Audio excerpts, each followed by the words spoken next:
Welcome, everyone.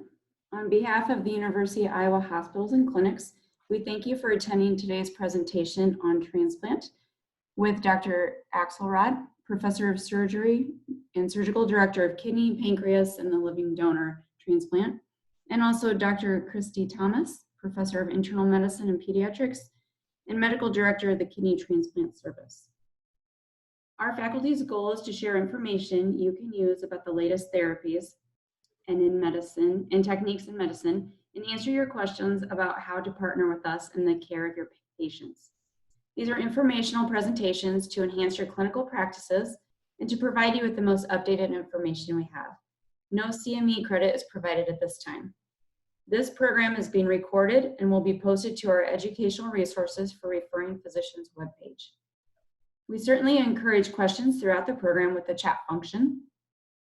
And at the end, you can also unmute yourself and have open dialogue with our team as well. So at this time, I'm going to turn it over to Dr. Axelrod and Dr. Thomas, and they will begin the presentation. So thank you for joining us. I'd like to add my welcome to Kristen's. Thank you guys for taking the time out of your day to meet with us. I know everybody is challenged as we reopen in the face of the COVID pandemic. We want to spend about 40 or 45 minutes with you talking about changes in kidney transplantation and some of the new challenges that your patients and ours will face together and how we can help with that. Over the course of the hour, we'll go through several different topics for you. And as Kristen said, please feel free to ask questions via the chat, and we'll be happy to come back and answer things towards the end on live discussion. Let's see if we can make this go. Oops. So the things we're going to talk about, we're going to talk a little bit about background and move then rapidly into the allocation process. That's how organs from deceased donors are assigned to recipients, and that's really important because that is going to frame why we think we need to be more aggressive about the organs that we use and how we're going to do that. We'll talk about the current process and the anticipated changes. We'll then move into some opportunity to expand organ utilization, including the use of high KDPI kidneys. We'll define what that means for you so that you understand, and for our patients, what the potential risks and advantages are of them. We'll talk about use of hepatitis C viremic organs for uninfected patients. These are organs that currently have hepatitis C that we're using in people that don't. Initially, that sounds like a crazy idea, but as we'll show you, that's actually been used very effectively and again expands the organ supply. And then we'll move into the transplantation of organs from blood type A2 into blood type B recipients, and Dr. Thomas will talk to you about that. And we'll wrap up by thinking about living donor evaluations and some expanded donation opportunities that better genetic screening can make possible. Hopefully you guys can hear me well. I'm going to now turn it over to Dr. Thomas to talk a little bit about the background of why we're in the kidney transplant business and what the potential advantages are for our patients. Thank you, Dave. So this is Christy Thomas. So yeah, I think since not all of you may actually be in the transplant business or care for patients with kidney failure that might need a transplant, it's important to put the need for a kidney transplant in perspective. So from a clinician's perspective, a kidney transplant just provides better survival. People live longer. So the graph that you see on the right is the mortality rate in patients who have either end-stage renal disease or who receive a kidney transplant over the last 20 years, from 2001 to 2020. And the olive green line that you see on the top is the mortality rate for people who remain on dialysis. So it hasn't changed a whole lot in these last 20 years. While you can see that the mortality rate after a kidney transplant is substantially lower and has been halved from 2001 to 2016. So clearly patients live a whole lot longer with a kidney transplant than staying on dialysis. It also provides for a better quality of life. It turns out it's less expensive, and patients can return to productivity in the full sense of the word, go back to the workplace, have children, have a family, and so on. And from a patient's perspective, it provides a whole lot more freedom. They have more energy. There's no longer any restrictions on diet and fluid intake. So clearly the best for everybody, for the clinician, for the patient, and for society. Next slide, please, Dave. If that's the ideal therapy, why don't we just transplant everybody who needs it? Well, there's a problem. This graph that's right in front of you demonstrates the growing transplant waitlist. So that olive green line that you see going up from 1980 to 2016 shows an exponential nearly rise in the number of patients who need a kidney transplant and are on the wait list. And why is that growing? Well, that's because there are not enough organs to go around. You can see the number of transplants are the saffron or a deep orange line right at the bottom. It has not grown much in the last 20 years, and there aren't enough organs to go around, which has made us look for creative ways to increase organ supply, including the need to expand donation from living kidney donors. And this means that patients, while they might benefit from a kidney transplant and are eligible to get a kidney transplant, no longer are able to get the best therapy that they ought to have, and they lack the autonomy to control the course of their own medical treatment. Next slide. So this is Want just to that? remind you that the current waiting list as of 2018 is 94,890. That's just for kidney transplants. And the number of patients added to the wait list each year substantially surpasses the number of transplants. And it also reminds us that there are a significant number of patients that die on the wait list waiting for an organ. Next slide, please. So what are the barriers to transplantation? This sort of applies to all organs, but primarily to kidney transplants. There is a barrier of a blood group. There are not enough B organs on the wait list, and therefore people with B tend to wait longer. I've already talked to you about demand outstripping supply. There are a variety of socioeconomic, cultural, and geographic issues that we will not address today, as well as the problem of HLA antibodies that might be existing. But we'll try and cover some of these barriers for you today. Next slide. Sorry. And So, here is where Dave takes over. yep. So the first question that people always ask is, how do I get on the list, and what does this list mean? And that really, the list relates to what we call organ allocation. Why do we need a system? Because as Chrissy said, we aren't having enough organs to go around, and less than half of the people that we actually put on the wait list for a kidney ever survive long enough and get transplanted. So we have to have a way of dividing the organs that become available in a way that's safe and transparent.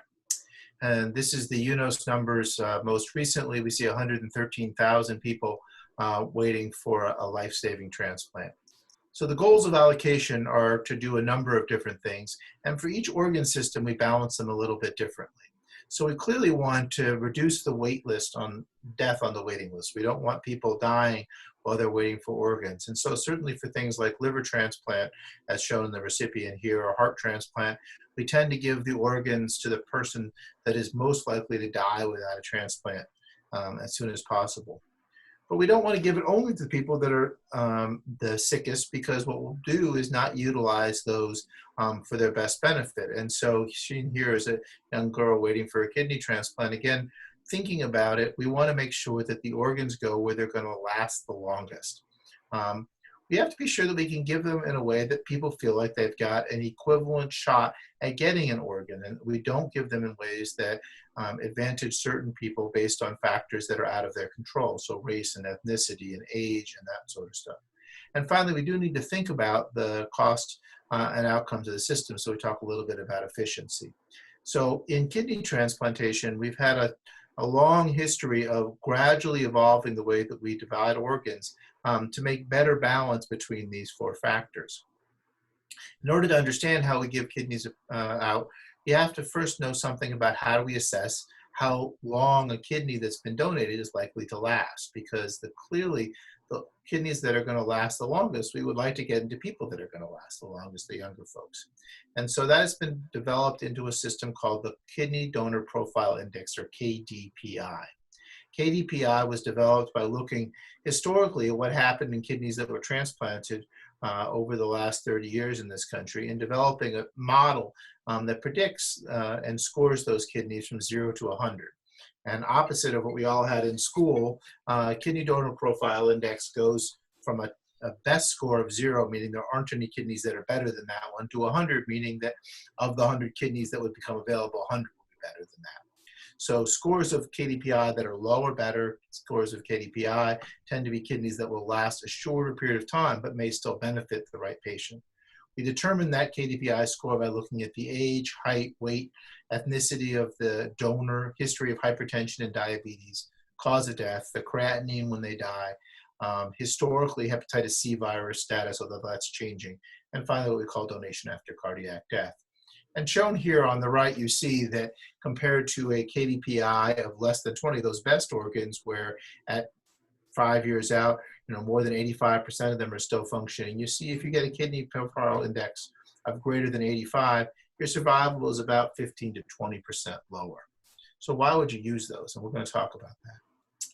We also need to know something about how we figure out who are those good recipients, who are the people that are most likely to do well.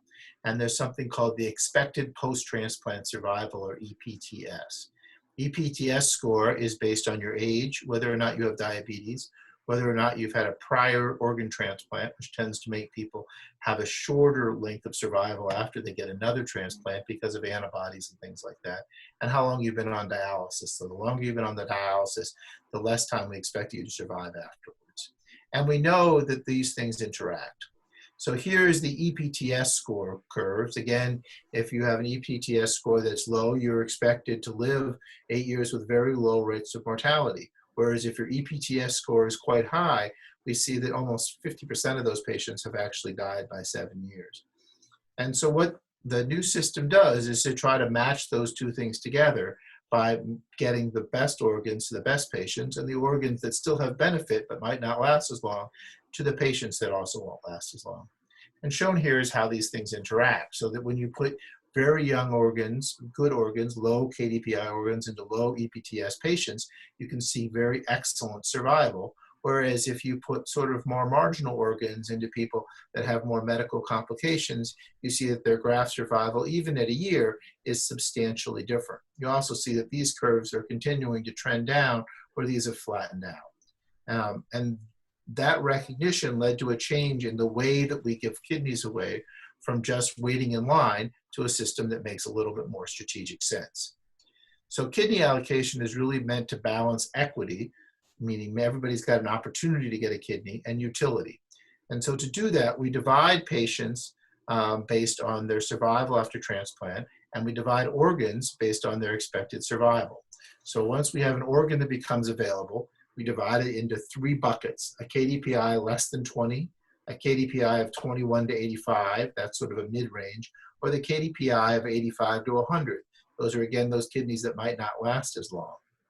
We then run a list of everybody who's waiting for a kidney, and again, these patients are divided into 3 different buckets. Those people who have an EPTS score less than 20, those are the ones that will be expected to last the longest. An EPTS score greater than 20, that's basically everybody else.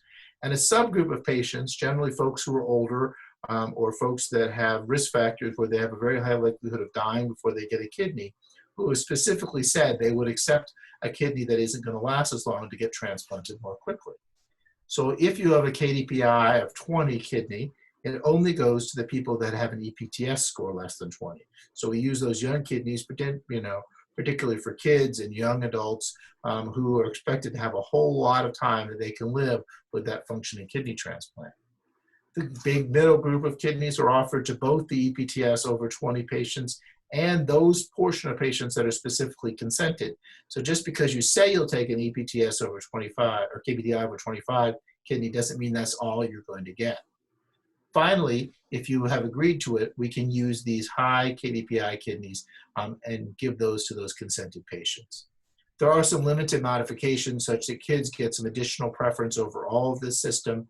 If you have a lot of antibody, meaning it's very hard for you to find an organ that's going to be compatible, we allow those patients to have access to a slightly larger pool of organs. And importantly, something you should tell all of our patients is that if your loved one donates a kidney to you and then something happens to their remaining kidney, they actually go to the very top of the list. So they don't wait for all these other folks.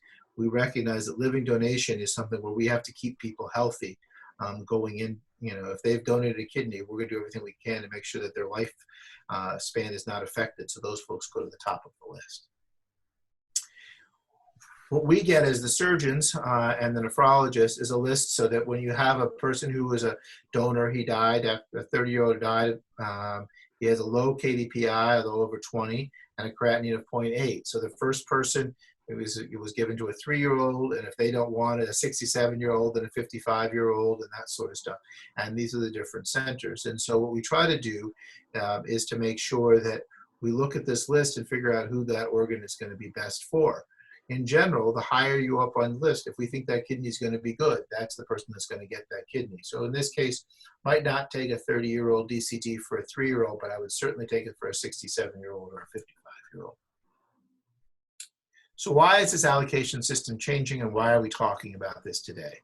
And we're talking about this today because this is the graph of the patients who undergo transplant within 5 years of being listed when they last looked at this. So these are people that were listed in 2012 and got transplanted by 2017, 2018. And you can see it's really good to be a dark state. And Iowa has traditionally been a state where lots of people got transplanted very quickly. And that's wonderful for Iowans. As you can imagine, it's not so wonderful if you're sitting here in Chicago or in Boston or in California. And there has been the concern across the country that we need to make this map look a little bit more uniform. We need to be a little bit more willing to share organs. And that absolutely negatively impacts Iowans, but probably does something to make the country a little more equitable. So allocation is now changing between allocation based on which state we live in. In this case, we get preference for all these organs that came from Iowa, and only if we don't want to use them in general do they go someplace else. Same for western part of Wisconsin, same for Michigan, to a system where the donor hospital becomes the center of the allocation system. And we develop a circle around it, first at 250 miles and then at 500 miles. And I'll show you, if you look at Iowa here, 250 miles goes out, as you can see, this will encompass, western parts of Illinois and that sort of stuff. So if a donor becomes available here in Iowa City, it could potentially be shared with somebody up in Madison. Likewise, if you have an organ here in Kansas City, we could potentially get access to it. And so the way the organs will flow is whoever's been waiting longest on the list that lives within that 250-mile radius. And that can have an impact on Iowans, and it will, because our patients haven't been waiting as long as the patients that have, say, been waiting in Chicago, St. Louis, or San Francisco. So what are we going to do about that? Well, the first thing we need to do is be very aggressive about all the organs that we get offered. I talked to you a little bit about high KDPI organs before. Remember, those are those organs that might not last quite as long as the younger, healthier organs. So then the question is, why would you want to use that organ? And the answer is, well, a lot of these organs are transplanted or recovered, but they're not accepted by anybody. We discard about 50% of them. So if we can find the right patient who benefits from that organ could be accessible to them sooner so they wouldn't die on the waiting list. And you see here by some colleagues of ours in Johns Hopkins in Baltimore, the comparison of survival. If you stay on dialysis, that's a survival of 1, versus if you get a KDPI of 80 and then even higher up. And you see that 3 years out, these higher KDPI kidneys, those patients have a better survival. Their mortality rate is less. And so based on that, they came up with this algorithm. So that if you've got a KDPI kidney that's between 81 and 90, and your age is, excuse me, I apologize, and your age is greater than 50, and your center waiting time is quite long, you see that those patients would benefit from them. Whereas if your age is less than 50, we should probably think twice about transplanting those patients. And so in our practice, we're recommending these organs for people who are over the age of 50, and in general over the age of 50 with additional weight issues. So they've got diabetes, or they've are hard to transplant, or they've had other complications of cardiovascular disease that we don't think that they're going to survive, the 3, 4, 5, or maybe longer years on the waiting list. And also, as our waiting time increases because of these new allocation systems, it's going to benefit patients to accept these organs. And what does that mean for folks out there? It means that you're going to probably see more people coming back on dialysis as these organs take a little time to wake up. And it may be that those organs don't, function quite as perfectly as a younger organ, but they definitely help people live longer compared to staying on dialysis. The other strategy that we're adopting is what we call the hepatitis C positive donor to hepatitis C uninfected recipient strategy. So we've known that hepatitis C has been circulating for years now, and we always have used hepatitis C donors, but initially we only used them into patients that also had hepatitis C. And we did that because if you already had hepatitis C, we weren't adding any morbidity to you by giving you an organ that already had this viral infection. So what's changed? As you guys know, over the last 8 to 10 years, we have developed very effective tests for hepatitis C that determine not only if you've been exposed to it because you have an antibody to it, but actually if you're actively infected with it, because we can test for active viral replication using nucleic acid testing, and that's very important. And so what we're really talking about here is not just people who've been exposed to the virus, but the virus has been cleared from them, but the people who have both antibodies and evidence that they have active virus in them by nucleic acid testing. And for those people, we know that we can cure 99+% of them with the new direct acting antiviral agents. And so people said, well, if we have kidneys that are infected with hepatitis C, and we have 100,000 people waiting for kidneys, why should we throw away a kidney that just has hepatitis C when we know we can cure it? And so there were two large pivotal trials. One was done at Penn, the other done at Johns Hopkins. They were large, being 10 or 15 recipients, but it proved proof of concept and has now been adapted. So they recruited adults who were waiting for a transplant for a long time. They informed them of the risk of accepting an organ that they knew would give them hepatitis C. They put them they did the transplant. They then treated them immediately with a effective antiviral regimen for a period of about 12 weeks. And they had 100% of those patients cleared all their virus, and they had a wonderful functioning transplant. And so they've seen this now adapted into practice. They reported looking at HCV viremic kidneys, so kidneys with virus. They transplanted 200 into uninfected patients, 69 into infected patients, and the viremic versus the non-viremic outcomes, the GFR was exactly the same. So what does this say? It says that if you get one of these hepatitis C positive kidneys and you clear all your virus, which happens, as I talked about, 99+% of the time, that your function of that kidney will be just as good as if you got a kidney that wasn't infected with hepatitis C. But you would have waited less time, and we would have gotten more people transplanted. Now, there are some important issues. We have to ensure that people have adequate insurance coverage because those medicines are expensive. That hasn't been a real problem in the past in most places, but we do have commitment that if our recipients can't afford the medicine, we'll make sure that they get it, because we certainly don't want to give them hepatitis C that we can't cure. We also want to make sure that people are committed. This is 8 to 12 weeks worth of medication in addition to your transplant medications that you have to take. So folks who have any issues with compliance, folks who can't really consent and understand what they're getting themselves into may not be the best candidates for this. But again, this, like the high KDPI strategy, is ways for us to get Iowans transplanted as quickly as possible in light of the changes that are happening in the allocation system. I'm now going to, or my conclusions are that the allocation system is changing. We need to be more aggressive, and we talked a little bit about that. I would like to just take 1 second and clarify that there are patients that have antibodies to hepatitis C but have no evidence that the virus is actually replicating. So those patients may have already had their treatment for their hepatitis C, and those patients have a very low risk of transmission and are unlikely to get hepatitis C when we transplant them, and we're actively doing that now. The second are this new program where we're using the patients that are actively infected. They are very likely to transmit the virus and require post-transplant treatment, but we think the outcomes are excellent. Two strategies that we're using at the University of Iowa to get people transplanted as quickly as possible. We're now going to transition to Dr. Thomas to talk about improving options for hepatitis for ABO-B candidates. I'm going to stop sharing and he's going to start.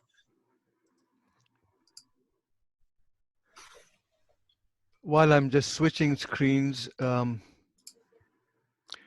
Hopefully you can see my screen with a mouse that is hovering over this.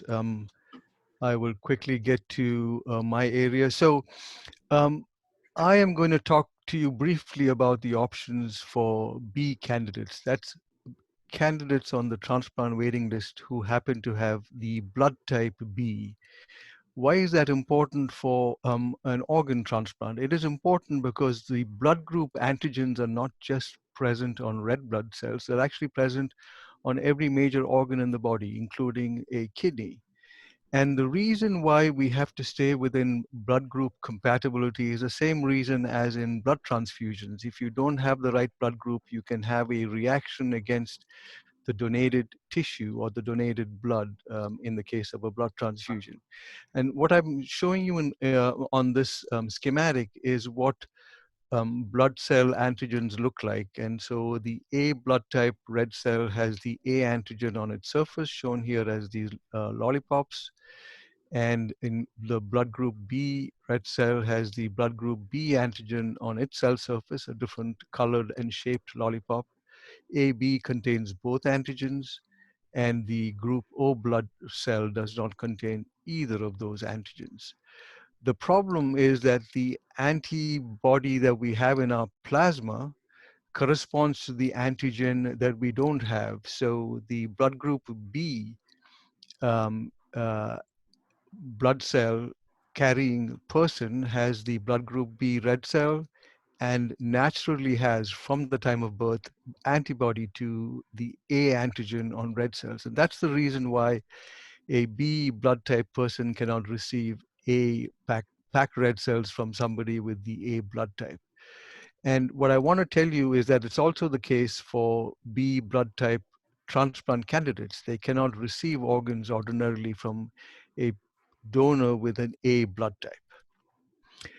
It turns out that of all people that have the A blood type, the predominant form of A is this a subtype of A called A1. This is the red blood cell with the rather complex sugar residues that are on the surface that coat the A antigen and make it what it is. And so you can see in the A1 subtype that corresponds to 80 to 85% of A blood type, they have a very complicated sugar antigen structure, while the A2 subtype has much fewer antigens and they're not as elaborate or complex. And that's important because people that have anti-A antibodies, people with B blood type, do not appear to react as violently to A2 blood type kidneys compared to A1 blood type kidneys. This is just to tell you that the A antigen that I just showed you on the red blood cell surface is not only on the red blood cell, but it's in fact expressed in kidney tissues. These are glomeruli, these are capillaries that are in the interstitium, and some kidneys have a lot of A antigen, shown here as this dark color in the glomerulus.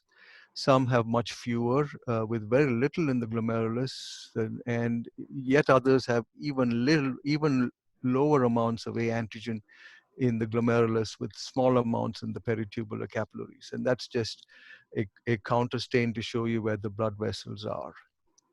So the reason why we are interested in trying to help B blood type candidates is that unfortunately, they have an inordinately long wait for a kidney transplant. So when I looked at this data, the 25th percentile for days to transplant once you get on the wait list for B blood type candidates was 1,744 days. That's about 7 years. That's the 25th percentile. It is not the median or the 50th percentile because B blood type candidates wait so long that the 50th percentile or median has not been reached for some of those patients from the 2014 cohort. You can see how it compares to the waiting time for A blood type and the waiting time for O blood type and AB blood type. So as of 2013, 70% of B blood type candidates were minority candidates. 44% were African American, 14% were Asian, and 12% were Hispanic. And I told you about the number of cultural and socioeconomic barriers. They primarily affect minority candidates. This is not a cultural or socioeconomic barrier. This is, if you will, a genetic barrier to appropriate and timely transplantation. But it turns out that there are sufficient number of minority candidates on the A wait list as well. And that just tells you that end-stage renal disease is much more prevalent in minority communities. And in 2013, 82% of African Americans needed deceased donor kidneys to be transplanted. And that's another factor that relates to disparities in African Americans. They have a much smaller social or cultural or familial network, and they have lower access to living donor kidneys. And so a larger majority of them need to rely on deceased donor kidneys. In August of 2001, UNOS, that's the organization that oversees allocation policies in the country, decided to try and rectify it in some fashion. Until then, B kidneys could be shared with both B candidates and with AB candidates. And so they restricted B kidneys only to B candidates, and that increased the transplant rate for B recipients from 11.9% to 13%. In the following year, they allowed individual organ procurement organizations and participating transplant centers to consider A2 and A2 kidneys to be given to B candidates. But this was a voluntary scheme, and a few OPOs participated, and that resulted in a few more B candidates being transplanted. In December 2014, the same year that the high KDPI, low KDPI, EPTS scheme was introduced, they introduced another rule in the allocation scheme, which was that all A donors now needed to be subtyped for A1 and A2, and allowed all transplant centers to consider giving A2 and A2B kidneys for eligible B candidates. So every donor had the subtyping information. Every transplant center was free to determine which of their B candidates, if any, should be given A2 or A2B donor kidneys. This graph is to tell you that that strategy of giving A2 kidneys to non-A2 or non-A candidates actually provides a graft survival. That's this descending line here that you can see, provides a graft survival that is identical to or almost superimposable on the blood type compatible transplants, whether they are A, O, or B. So A2 kidney transplant to the right recipient, even if they are sort incompatible in the strictest sense, does not lead to graft loss or rejection. So what do we do here? Well, we have an active policy of transplanting B candidates with an A2 or an A2B donor kidney. And what we require is that they have an anti-A blood type titer evaluated, that is the waitlist candidate. And if their anti-A titers are appropriately on the lower side of normal, and I've shown you here what titers we consider acceptable, we put them on the A2 waiting list. We have to provide counseling and get informed consent from them, because there is a small risk of rejection with A2B to B transplants. And we are well prepared to monitor patients for this process and then provide the appropriate treatment if necessary. So I just wanted to summarize very briefly this portion of my comments to tell you that the ABO antigens are sugar residues that are not only on red blood cells, but on other organs. That the blood type antibody is naturally present in us if we don't have the corresponding antigen, and it's what limits blood transfusions and organ transplants. People with the A2 blood type, their organs express fewer A antigens, and people with B or O blood type may have lower anti-A antibody, permitting safe A2 to B or A2 to O transplants, but UNOS policy does not permit A2 to O just yet. I've told you that B blood group waitlist patients have long wait times, and A2 kidneys and livers to be candidates attempts to redress this genetic disadvantage. And transplant centers like ours that offer A2 to B transplants are likely to benefit B blood type candidates. So the second part of my talk is to tell you a little bit about some of the newer initiatives that we've introduced to enhance informed choice and promote safety for living kidney donors. So you should know that living kidney donation has come about because there are just not enough deceased donor organs to go around. Unlike in deceased donor situations where the donor is already deceased, we now have a healthy, breathing, living person who is asked to give a kidney primarily for the benefit of another. And that means that they are taking some risk to themselves to do this to help another human being. That risk includes the risk of a whole host of operative complications, bleeding, thromboembolism, and even death. And long term, what we worry about is their risk of end stage renal disease. So it turns out that living donors who are extremely healthy individuals do have an apparent increase in their risk of end stage renal disease after they donate when you compare them with a demographically and health matched cohort of people. We don't quite know what the basis of this increased risk is, but it may be as much as 5 to 10-fold compared to the non-donor control. And it turns out that living related kidney donors, that's people who are biologically related to their transplant recipient, have an even higher risk of end-stage renal disease. And 40% of living kidney donors in the US are biologically related to their transplant recipients, their siblings, their children of recipients, or their parents of recipients, but they may also be more distant biological relatives. And if living related kidney donors are at a higher risk of end-stage renal disease, presumably that's because they share inheritance of a disease allele that may have contributed to disease in the transplant recipient and has not yet been manifest in their related living donor.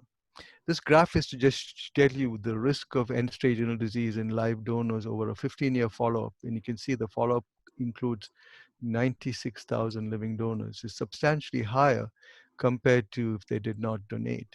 And this graph is to tell you that when you separate them by relatedness, so first degree relative risk of ESRD compared to an unrelated living donor, you can see at about year 20, there is a separation and you start to see a significant change in the risk profile for long-term end-stage renal disease. And the adjusted hazard ratio for ESRD post-donation in a first-degree relative is about 1.7-fold.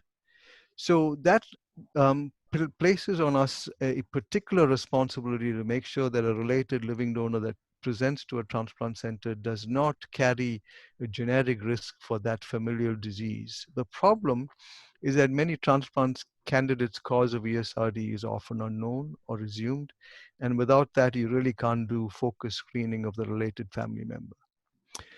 What we have at the University of Iowa is a genetic service that's completely integrated with the transplant clinic, which provides counseling and screening of selected transplant candidates and their related donors, which we believe improves donor evaluation and promotes living donor safety. And we're fortunate to have a dedicated, certified and licensed genetic counselor who has expertise in kidney diseases that is in the transplant clinic to see selected transplant candidates. So how do we go about doing this? Well, so when we do have a biologically related living donor, we first need to determine whether their recipient candidate has a genetic kidney disease that has not yet been diagnosed. So we have to phenotype the recipient candidate at the time they come for their clinic evaluation, using available information in the electronic health record. It should be EHR. That was the automatic spell checker converting it to HER. And if it turns out that there's a suspicion for a genetic cause for end-stage renal disease, then we genetically screen the recipient by taking a DNA sample and subjecting it to a genetic sequencing with a very large renal gene panel. And then if we come up with a positive genetic diagnosis, we use that information for cascade screening of the related living donor. By that, I mean focus screening for the familial genetic variant in the related living donor. And what have we done so far? Well, we've had 18 transplant candidates with 24 related living donors come through this service so far.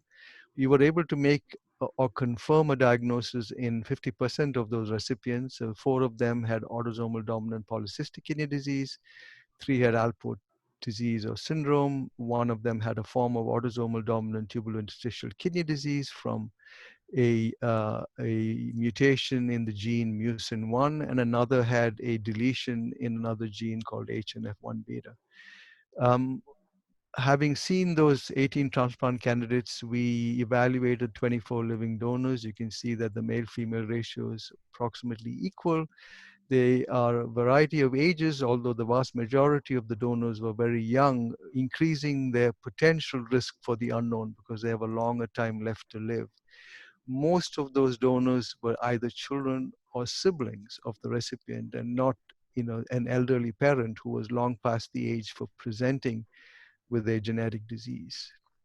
What did we find? Well, so 11 of the donors screened negative for the familial variant, which meant they were considered safe to donate and provided that information with counseling.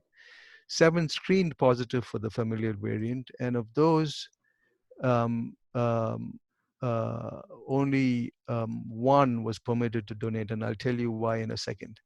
6 could not be tested, and that was because the recipient screen was negative. Without identifying a genetic cause for the recipient disease, we don't have a whole lot to go by. Remember that every living donor that gets to this step has already been screened with standard testing, has perfectly normal kidney function, no apparent evidence of kidney disease, and has really good blood pressure, no hint of diabetes, no prediabetes, no very seriously abnormal lipid profile, and so on. And so, yeah, so 6 could not be tested. And in those situations, we counseled the donor that we've done the best we can to go the extra mile to verify that their related recipient does not have a genetic disease, and provide them the option of proceeding to donate if they so choose. What about the commonest genetic disease we have? So autosomal dominant polycystic kidney disease accounts for about 8 to 10% of the patients on our wait list, on any wait list in the country. We had 6 donors whose recipients had autosomal dominant polycystic kidney disease. All of them were children. All of them were in an age where the only reliable screening test to reliably exclude disease is genetic testing. 5 of those 6 screened negative, and we permitted them to donate. Another disease called Alport nephropathy, we tested 5, 4 were positive, but we allowed 1 of those 4 positives to donate because it was a 66-year-old who appeared to have very minimal disease and was predicted to have a reasonable long-term survival.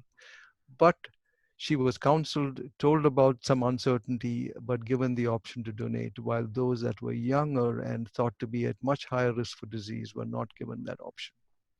This is just to exemplify how this sort of testing works. So here is a pedigree chart. The squares are males, the circles are females, the closed squares are affected individuals, the open squares are unaffected or unknown individuals, and a question mark within an open symbol means it's a donor. So we have this individual with very large cystic kidneys, we call him the proband, that is the recipient candidate who needs a kidney transplant. His parents don't have any renal cysts, so this appears to be ADPKD, but without a family history, meaning this could be a new mutation that occurred in this individual. And his sister, who's only 26, wants to be a donor. She gets an ultrasound, she doesn't have cysts, but the negative predictive value of an ultrasound at that age is only on the order of 90%. So there's a 10% probability that the system may develop ADPKD in the future. So we did genetic testing of the proband, identified a pathogenic variant in PKD1, made a genetic diagnosis of PKD, and then screened the donor. She was clearly negative, and she was counseled, and she proceeded to donate, and both the donor and the recipient are doing very well. Here's another example. This is a patient who needed a kidney transplant who came to us with a diagnosis of IgA nephropathy. That's not traditionally a genetic disease. That's more often an acquired disease. So that's the proband, the woman who has IgA nephropathy and needs a transplant. And her daughter, who's 41, has microscopic hematuria and wants to be a donor. So although the proband was thought to have a non-genetic disease, IgA nephropathy, we subjected her to comprehensive genetic screening and identified a likely pathogenic variant in a gene that's responsible for Alport disease called Col4A3, and I can show. And this is the pathogenic variant that was identified.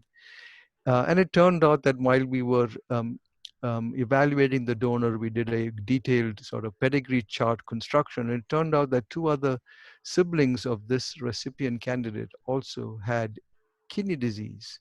So our revised diagnosis for the recipient candidate or proband is that this is Alport syndrome plus IgA nephropathy. We tested the donor and she in fact had that same collagen 4 alpha 3 variant, indicating that she also likely had autosomal dominant Alport syndrome, and so she was counseled against donation. So just to very briefly summarize, then a genetic diagnosis was confirmed in 50% of the transplant candidates. Of 24 related living donor candidates, we were able to do cascade screening for 18. We were able to exclude disease in 11 who were counseled and cleared to donate. And those that screened positive, only 1 was permitted to donate after counseling. And so a genetic service integrated with the transplant clinic facilitates efficient genetic evaluation of select transplant candidates and can establish or confirm genetic diagnosis in a high fraction of tested candidates. And cascade screening of the related living donors identified those without familial risk who could safely donate and those with familial disease who should not. And from our point of view, expanded genetic testing does not only increase donor safety, it may increase the living donor pool by excluding genetic disease in susceptible persons who may not otherwise be accepted because of clinical uncertainty. So with that, I'll stop, and Dave and I are available to take your questions. And thank you very much for listening.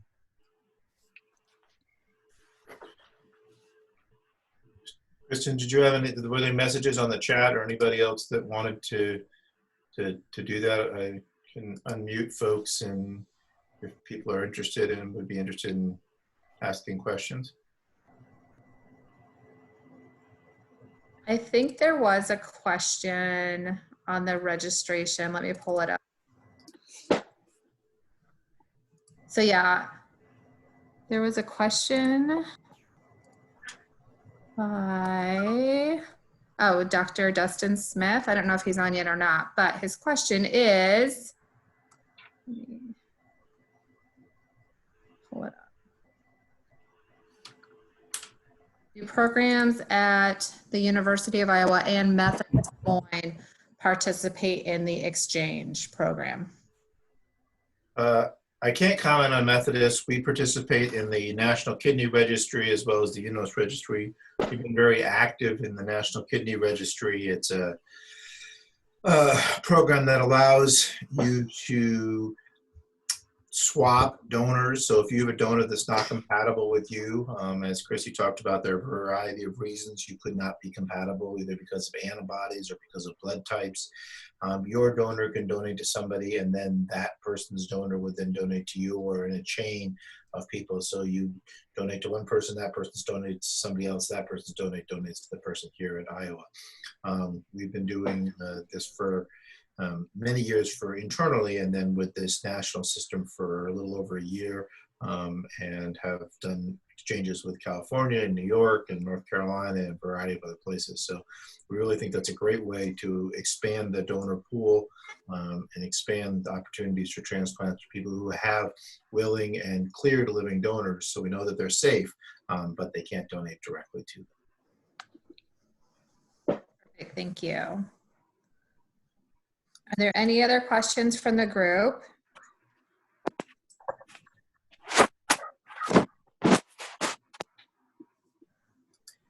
If not, and people have questions later on, please feel free to email us. Kristen certainly has email addresses for both of us. We'd be happy to talk to people now or online. I want to wish everybody a good afternoon and to stay safe in all of this crazy world. And we appreciate everything you do to take care of our mutual patients.